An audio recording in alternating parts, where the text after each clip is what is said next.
Hey everyone, this is Chris with PC360. For some reason, my Pixel 5 decided to not record the audio track while I was recording the video, but you still got this narration and maybe some nice background music. Today we are working on a Samsung laptop here. Model number is NP500R5L-M02US.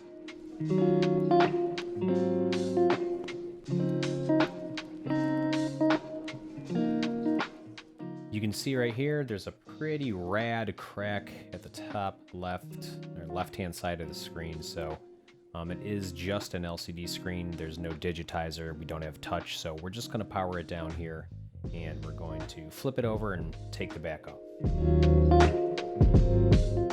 You'll notice there's a screw missing here at the top left. That's okay. Probably the little plastic grommet broke off internally. I may have a screw to replace it if it is actually still there. But we're going to go ahead and take off the 9 screws that are remaining on here and then get the back off.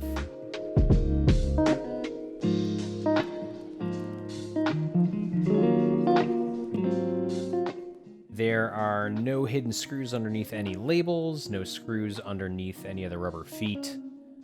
So we're going to take our plastic spudger here and we're just going to start prying it off. Should be fairly easy to just snap it off here and lift the lid up.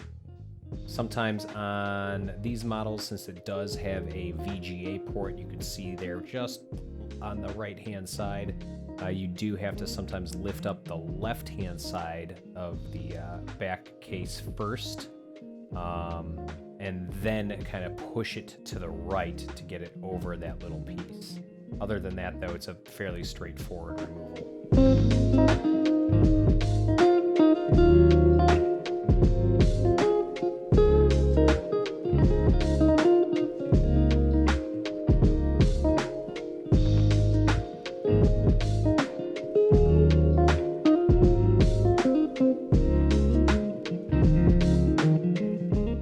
Now with the rear cover off, we could take a look at the internals. We have the hard drive over to the right, the battery in the middle left.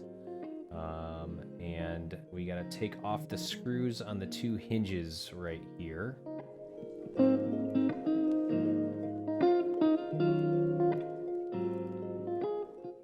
Just like the back case screws, these screws on the hinges are just able to be removed with a Phillips head. One.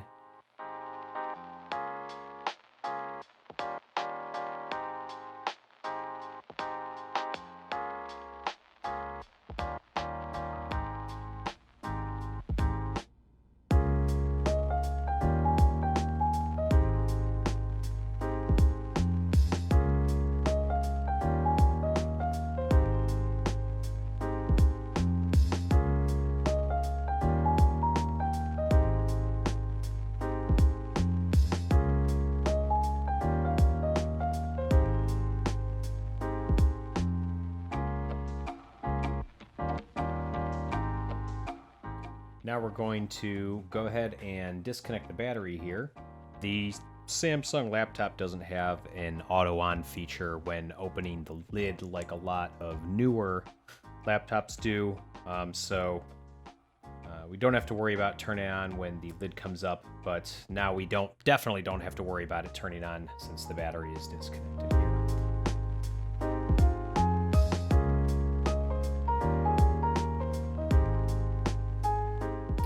And the next thing we're going to need to do here is to lift up the hinges on the right and the left-hand side so that we actually can slide out the bottom panel away from the LCD screen.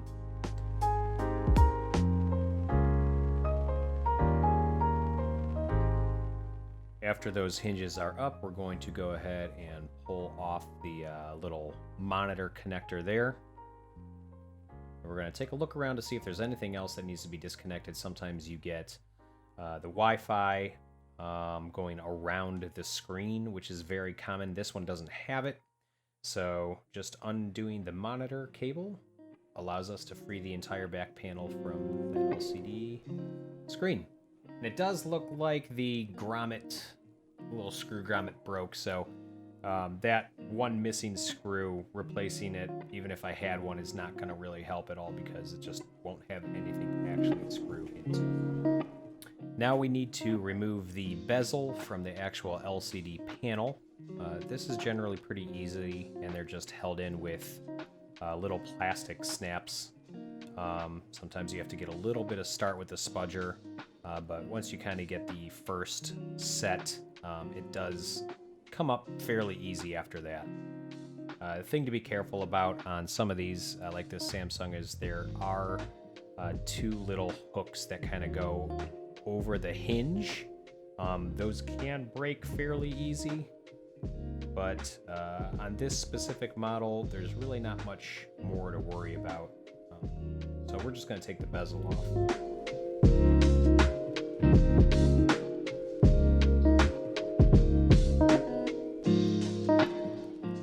Boy, it really looks like I was manhandling it, but it does seem to pop off right here. There is no double-sided adhesive for the camera and the microphone on this model, so we don't have to worry about pulling the camera up while taking off the bezel.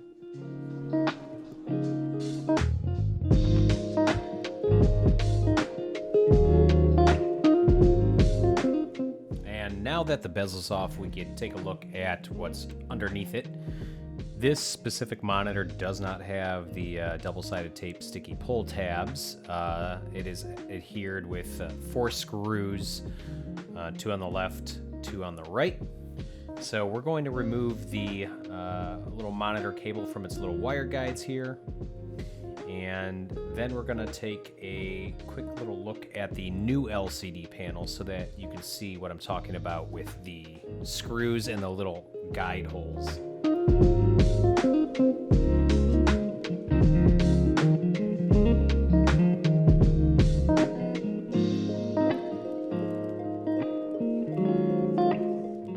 You can see here that there are 4 little tabs coming off of the LCD panel with 2 holes each. One is for a screw and just one's kind of for a little guide nub that kind of sticks up. So we're going to take these 4 screws off, and once they're off, the monitor should just lift, not the monitor, the LCD panel should lift straight up off the lid and be ready to be replaced.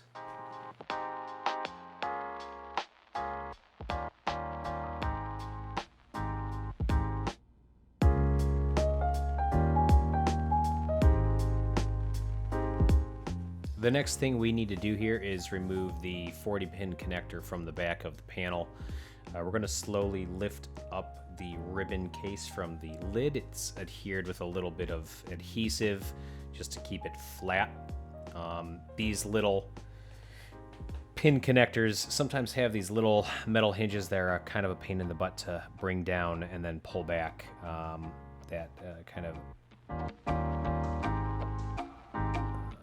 gets stuck sometimes, but I should be able to get it, there we go, right with the with a quick little pull.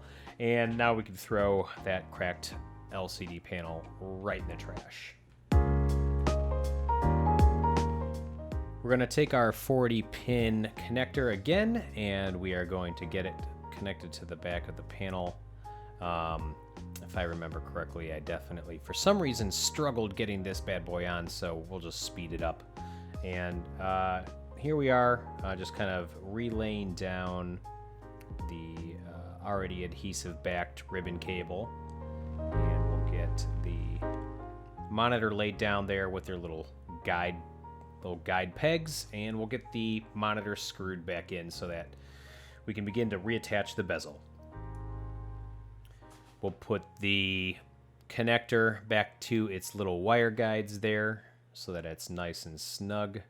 I make a small little mistake here that I'll correct a little bit later in the video, but I forgot to take that little 40-pin connector on the left there and feed it through the underside of the hinge. But even once you get the hinge back on, that can be corrected simply by just kind of tugging it through.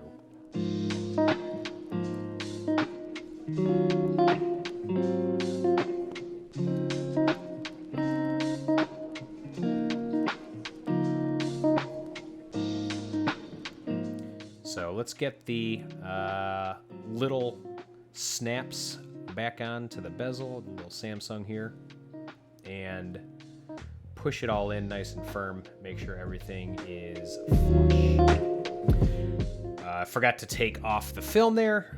We're not too far along, so I'm just going to grab the little pull tab and slide off that film. That's always a nice feeling, pulling any type of protective film off of anything.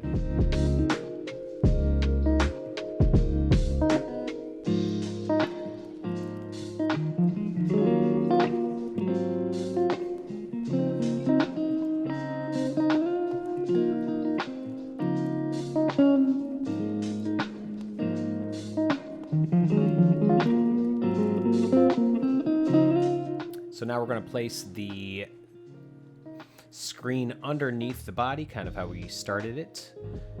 And we're going to reconnect that monitor connector back to the motherboard, reconnect the battery back to its little motherboard slot. And then we're going to take the two hinges at the top, push them back down, and reconnect the screws. Before we do that though, and before we start securing everything, I always like to at least turn it on to check to see if the screen works, make sure that there's no issues with the connection, with the screen itself, that could happen during shipping. It looked good visibly coming out of the box, but just like to double check here.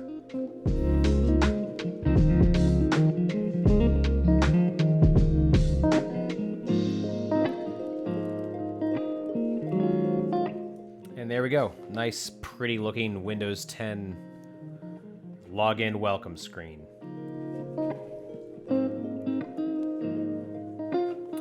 Okay, so now it's time to push down the little hinges so that we can connect the screen to the body.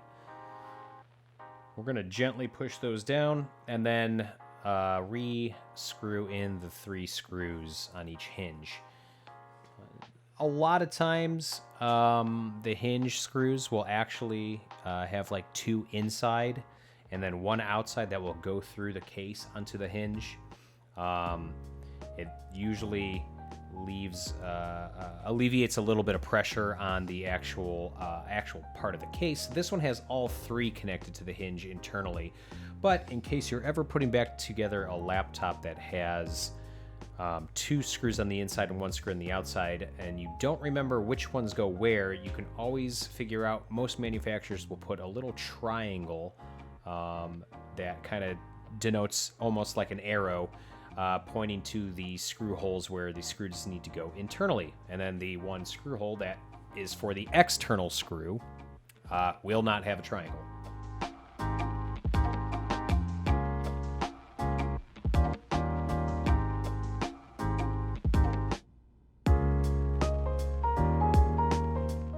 So now we will take the plastic back and pop it back on here with its little snaps and get the 9 screws back into the laptop. All the screws are the same length, so we don't have to worry where they go for this particular model. I definitely just now noticed while I'm narrating that I put a screw in the top left one, which was the one missing that had the broken grommet. And if I remember correctly, I don't think I took it out, so it's a good thing I haven't returned that laptop yet, because I'll take a quick look at it to see if I actually left it in there or if I fix that later.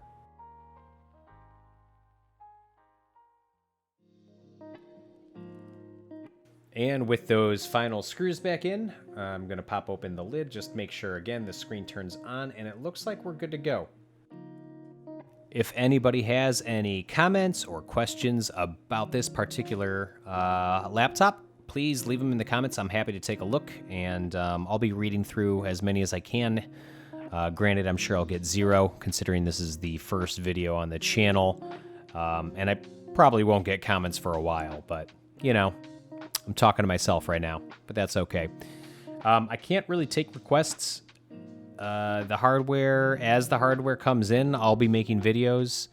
I've done a lot of laptops in my 10 years as a business doing this, and I figured I'd get an extremely late start and kind of cataloging these, not for anyone in particular, but for me, and why not share it on the web if it helps somebody. So I hope you enjoyed. If you liked the video, subscribe, like, or don't. I don't care.